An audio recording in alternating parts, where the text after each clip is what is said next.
آپسی اختلاف میں اللہ اور اس کے رسول کا فیصلہ فیصل ہوگا، فائنل اتھارٹی ہوگا۔ عالم اگر خود دلیل ہوتا تو سیکنڈ لیول پر اس کو غائب نہیں کیا جاتا۔ سمجھ میں آ رہی بات؟ فرسٹ لیول پہ ہے اطیعوا اللہ واطیعوا الرسول واولی الامر منکم، مانو۔ ہر آدمی عالم نہیں ہوتا ہے تو عالم کی مان کے چلے گا، وہ ظاہر بات ہے۔ لیکن پھر ڈسپیوٹ ہو گیا، یہ کہ صحیح کہ یہ صحیح، یہ صحیح یا یہ صحیح، دو عالموں میں ڈسپیوٹ ہو رہا، کرے گا کیا؟ کس کی بات مانے؟ تو یہ ہمارے رشتہ دار ہیں تو ان کی مانیں گے، وہ فلاں ہمارے دوست ہیں، پڑوسی ہیں، ان کی ایسا طریقہ ہے اسلام میں؟ اسلام ایسا نہیں ہے۔ اسلام میں اصول دیا گیا ہے، جس عالم کی بات اللہ اور اس کے رسول کی بات کے مطابق ہے اس کو آپ مانو گے، چاہے وہ آپ کا دشمن ہو، اس سے جھگڑا ہوا آپ کا۔ اور اس عالم کی بات آپ نہیں مانو گے جس کی بات کتاب و سنت کے مطابق نہ ہو، چاہے وہ آپ کا قریبی ہو، اس کی بات آپ نہیں مانو گے۔ یہ اصول ہے اسلام کا۔ یہی بات اللہ تعالیٰ نے قرآن کریم میں بیان کی سورہ النساء آیت نمبر 59 میں۔ زیاد بن حدیر کہتے ہیں قال علی عمر رضی اللہ تعالیٰ نے مجھ سے کہا هل تعرف ما يهدم الاسلام، تجھ کو پتا ہے کیا چیز اسلام کو ڈھا دیتی ہے؟ اسلام کو کیا چیز ڈھاتی ہے، گرا دیتی ہے، ہدم کر دیتی ہے؟ انہوں نے کہا کہ قلت لا، میں نے کہا مجھ کو نہیں معلوم۔ قال يهدمه ذلة العالم یا ذلت العالم، کہ اسلام کو ڈھاتی ہے عالم کا، اس کی لغزش، اس کی غلطی، اس کا پاؤں پھسل جانا۔ عالم غلطی کرتا ہے، عالم کوئی نبی ہوتا ہے؟ عالم عالم ہوتا ہے، جتنا پڑھا اس اعتبار سے وہ سوچتا ہے کہ سارے عالموں کے مارکس برابر ہوتے ہیں؟ آپ کو معلوم ہے سارے عالموں کے مارکس برابر نہیں ہوتے ہیں۔ کسی کو اگر 100 میں سے 90 مارکس مل گئے، 95 مارکس مل گئے، 95، وہ بھی عالم۔ اور اگر 40 یا 50 مل گئے تو وہ بھی عالم۔ 50 بھی ملے 100 میں سے تو یہ کتنا فیصد عالم ہے؟ تو 50 اس نے غلط جوابات دیا، تب بھی وہ کیا ہو رہا ہے؟ عالم۔ اور کسی نے 100 کے 100 صحیح جوابات دے دی، وہ بھی کیا ہو گیا؟ ڈگری تو سب کو مل رہی ہے۔ تو یہ فرق ہے نا علم میں ان کے۔ تو جس نے امتحان میں غلطی کیا، امتحان کے بعد غلطی نہیں کرے گا؟ سوچئے، جس نے امتحان میں جواب دینے میں غلطی کیا ہے، امتحان کے بعد غلطی نہیں کر سکتا ہے کیا؟ کر سکتا ہے۔ تو عالم غلطی کر سکتا ہے۔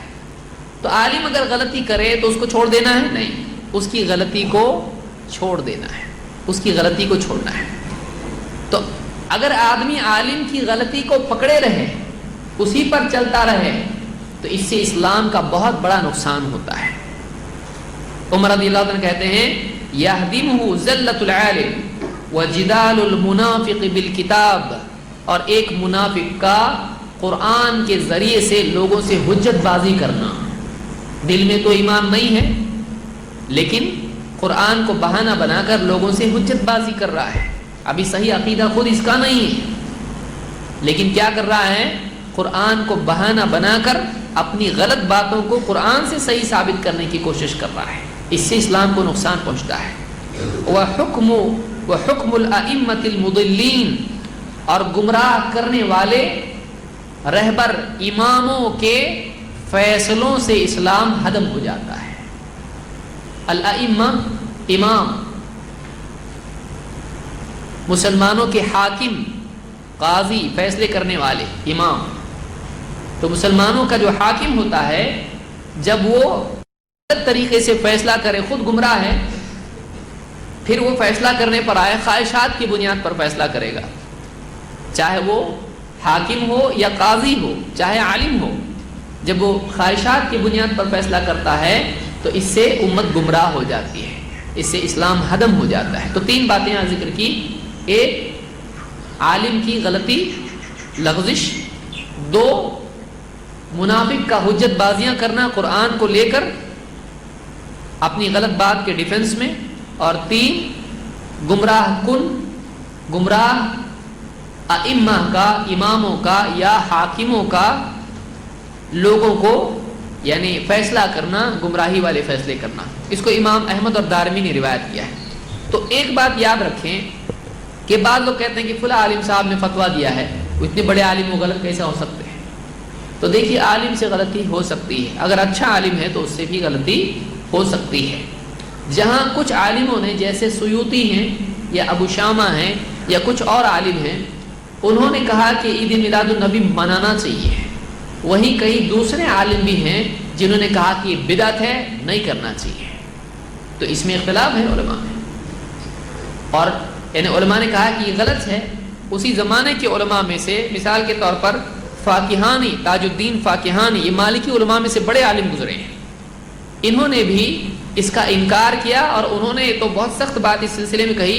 انہوں نے کہا کہ یہ بطالون اور اکالون کا طریقہ ہے، بے عمل قسم کے لوگ اور کھانے پینے والے لوگوں کا طریقہ یہ منانا ہے، تو انہوں نے رد کیا ہے۔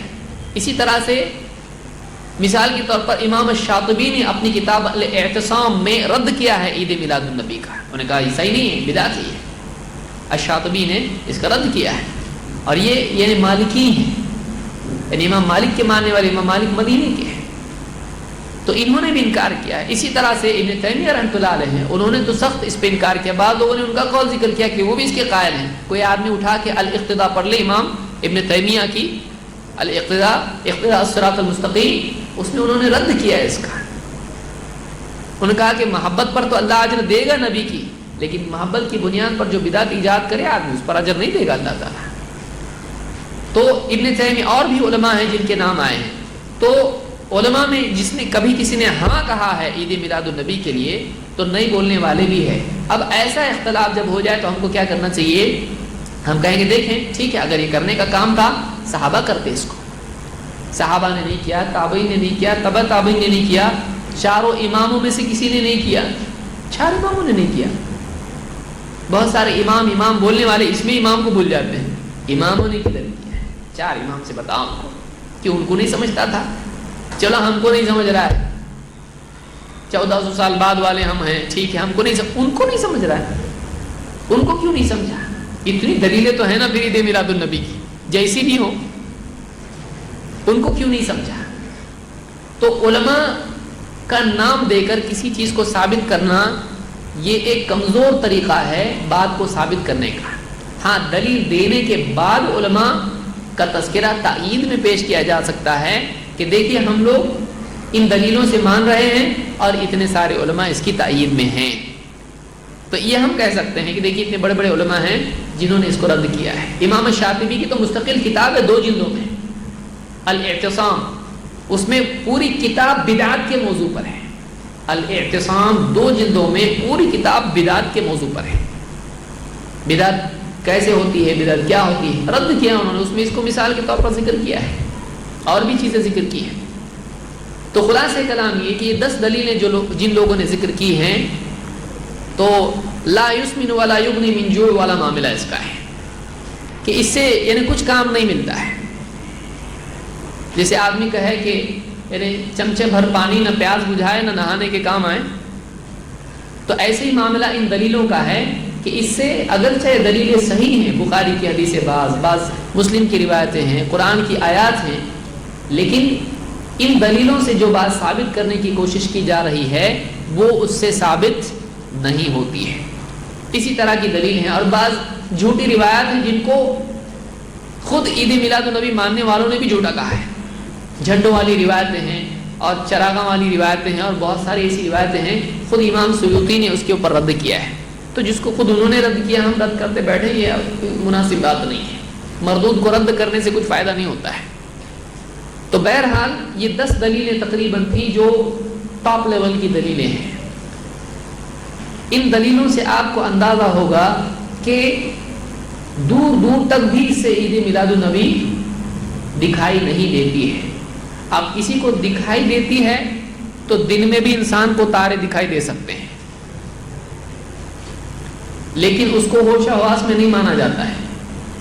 تو کوئی آدمی کچھ ثابت کرنا ہی چاہے تو پھر اس کے لیے ثابت کرنے کا راستہ قیامت تک کھلا ہوا ہے، پھر وہ جس چیز کو ثابت کرنا چاہے ثابت کر سکتا ہے، لیکن واقعتاً وہ چیز ثابت ہونا ایک الگ چیز ہے۔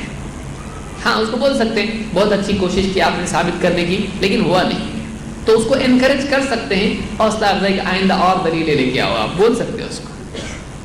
لیکن وہ آدمی وہ ثابت نہیں کر پایا اپنی بات کو، کیونکہ دلیلیں کہیں جا رہی ہیں، یہ کہیں جا رہا ہے، دلیلیں ایک وادی میں ہیں، یہ ایک دوسری وادی میں ہے، اور اسے زبردستی کھینچ کے وہ بات نکالنا، یہ مطلب دلیلوں کے ساتھ میں یعنی نازیبا حرکت کرنا ہے.